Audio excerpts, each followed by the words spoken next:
என்னத்துக்கு வந்திருக்கோன்னு உங்களுக்கும் நல்லா தெரியும். மேடம் வந்து நம்ம கிட்ட ஓட்டு கேட்க வந்திருக்காங்க. இதே மேடம் முன்ன வந்து அவங்க எம்எல்ஏ எலெக்ஷனுக்கு ஓட்டு கேட்டப்போ 5 கேரண்டிகளை நம்மளுக்கு கொடுத்தாங்க. அந்த கேரண்டியை நம்ம அனுபவிச்சுட்டு இருக்கிறோமா இல்லையா? 2000 ரூபாய் வாங்குறோமா இல்லையா? அந்த 2000 ரூபாய் வாங்கும்போது நம்ம புருஷனோ பிள்ளையோ 20000 ரூபாய் சம்பாரிச்சுன்னு வந்து கொடுத்தா கூட படாத சந்தோஷம் அப்ப படுறோம். ஐயோ எனக்கு 2000 ரூபாய் வந்துட்டுக்குது, மா என்னம்மா பண்ண, ஒரு மூட்டை அரிசி வாங்கி போட்டேன்.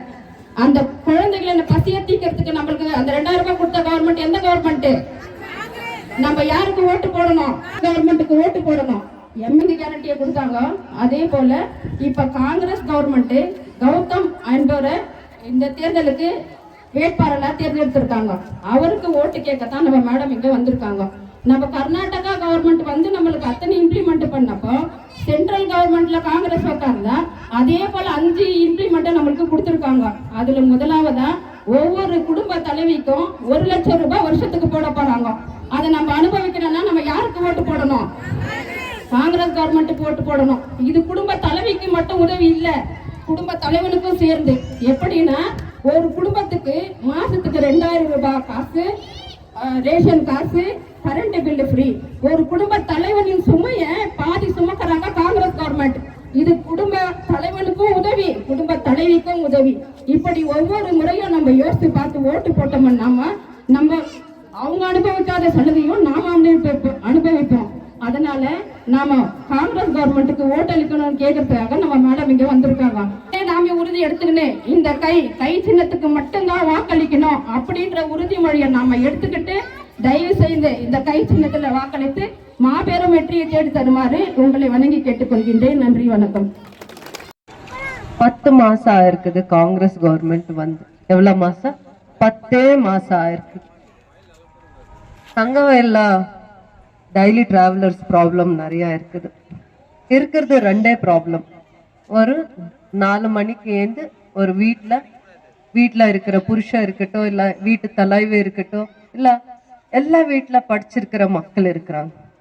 எங்க வீட்டுல கூட டிகிரி படிச்சிருக்கிற மக்கள் இருக்கிறாங்க, பசங்க இருக்கிறாங்க. டிப்ளமோ, டிகிரி இல்லாத இருந்த டிப்ளமோ, ஐடிஏ படிச்சிருக்கிற பசங்க எல்லா வீட்டுல இருக்கிறாங்களா இல்லையா? எல்லா வீட்டுல படிச்சிருக்கிற மக்கள். நாங்க வீட்டு வேலை பண்றீங்களோ, டைலரிங் வேலை பண்றீங்களோ, கார்மெண்ட்ஸ் போறோமோ, இல்ல தக்காளி கடை இருக்குதோ, ஏதோ எங்க கஷ்ட நஷ்டத்துக்கு ஏதோ ஒரு வியாபாரம் பண்றாங்களோ எனக்கு தெரியாது. ஆனா எல்லா வீட்டுல படிச்சிருக்கிற மக்கள் பசங்க இருக்கிறாங்களா இல்லையாம்மா?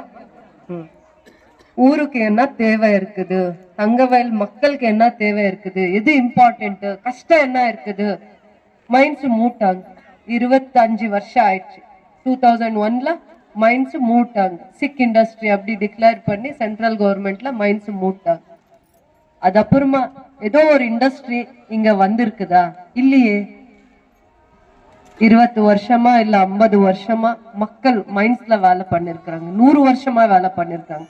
ஆனா அதுக்கு இப்ப வெளியூர்ல போறாங்க, எல்லாருமே டெய்லி டிராவல்ஸ் பண்றாங்க, வெளியூர்ல போறாங்க. தங்கவயல் மக்களுக்காக ஒரு 10 இண்டஸ்ட்ரி யாரன்னா இந்த 50 வருஷமா எந்த கவர்மெண்ட் சாங்ஷன் பண்ணிருக்கிறாங்க இல்லையா? யோசனை பண்ணுங்கம்மா. தங்கவயல் மக்களுக்காக, மைன்ஸ் மக்களுக்காக, டெய்லி டிராவல்ஸ்க்காக யாருன்னா கேஜிஎஃப் தங்கவயல்ல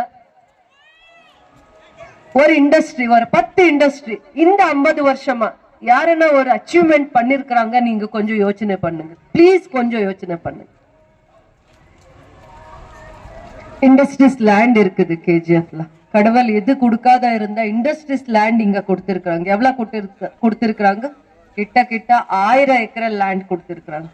கிட்ட 1000 ஏக்கர்ஸ் லேண்ட், 1000 ஏக்கர் லேண்ட் கடவுளே கொடுத்திருக்காங்க மக்களுக்காக. தங்கவயல் மக்களுக்காக 1000 ஏக்கர் லேண்ட் கொடுத்திருக்காங்க. அந்த லேண்ட் யாரும் 50 வருஷமா கண்டுபிடிச்சி அதுல ஒரு இண்டஸ்ட்ரி போடணும், இல்ல 10 இண்டஸ்ட்ரி போடணும். இங்க டெய்லி டிராவல்ஸ் ஒரு 10,000, 15,000, 20,000 டெய்லி டிராவல்ஸ் பண்ணிருக்க. ஆனா 10 மாசத்துல காங்கிரஸ் கவர்மெண்ட் பவருக்கு வந்த உடனே என்ன உங்க ஊரு ப்ராப்ளம் என்ன? தங்கவயல் மக்களுக்கு நாங்க என்ன செய்ய முடியும் சார்? 5 வருஷமா ஒரு 1000 ஏக்கர்ஸ் லேண்ட கண்டுபிடிச்சி ரிக்வெஸ்ட் பண்ணிருக்கிறோம். அப்ப எங்க கவர்மெண்ட் இல்ல, இங்க ஒரு இண்டஸ்ட்ரீஸ் போடுங்க, ஒரு 10 இண்டஸ்ட்ரீஸ் போடுங்க. டெய்லி டிராவலர்ஸ் ஒரு 10,000 பேர் இருக்கிறாங்க. தங்கவயல்ல 50 வருஷமா ஒரு இண்டஸ்ட்ரி யாரும் கொண்டு வரல. கண்டிப்பா இங்க ஒரு இண்டஸ்ட்ரி போடுங்க.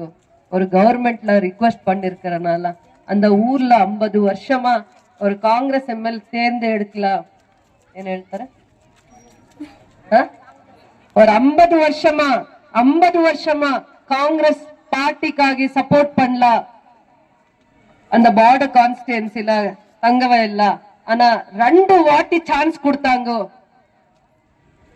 அந்த ஊருக்கு நாங்க எது பண்ணாத இருந்தா நல்லா இருக்கிறதா ரொம்ப யோசனை பண்ணி 1000 ஏக்கர் லேண்ட் பெமல் அக்க பக்கத்துல இருக்கிற லேண்ட், ஆலது மர கிட்டத்துல இருக்கிற லேண்ட், 1000 ஏக்கர்ஸ் லேண்டுக்கு 25 crores இண்டஸ்ட்ரீஸ் டெவலப்மெண்ட் பண்றதுக்காக அந்த லேண்டுக்காக ரெவென்யூ டிபார்ட்மெண்ட்க்கு டிரான்ஸ்ஃபர் பண்ணிருக்காங்க. 25 crores கேடிபி இருந்து இண்டஸ்ட்ரீஸ்க்கு லேண்ட் ஃபர்ஸ்ட் டிரான்ஸ்ஃபர் பண்ணாங்க 900 ஏக்கர்ஸ். அது அப்புறமா இண்டஸ்ட்ரீஸ் கார் கேடிபி கார் இண்டஸ்ட்ரீஸ்ல இன்னொரு டிபார்ட்மெண்ட் கேடிபி இருக்குது, இன்னொரு ஸ்கில் டெவலப்மெண்ட் இருக்குது. அதுல 3 டிபார்ட்மெண்ட் இருக்குது. இண்டஸ்ட்ரீஸ் டெவலப்மெண்ட்ல 3 விங் இருக்குது. அதுல ஒரு கேடிபி. அந்த கேடிபிக்கு லேண்ட் சாங்ஷன் பண்ண உடனே ரெவென்யூ டிபார்ட்மெண்ட்க்கு 50% லேண்ட் காஸ்ட் டிரான்ஸ்ஃபர் பண்ணிருக்காங்க. 23 crores எப்போ டிரான்ஸ்ஃபர்? மார்ச் 26 அமௌண்ட் 10 மாசத்துல 25 கோடி தங்கவயல் மக்களுக்காக இண்டஸ்ட்ரீஸ் டெவலப்மெண்ட் பண்றதுக்காக ரெவென்யூ டிபார்ட்மெண்ட்க்கு இந்த அமௌண்ட் டிரான்ஸ்ஃபர் பண்ணிருக்காங்க.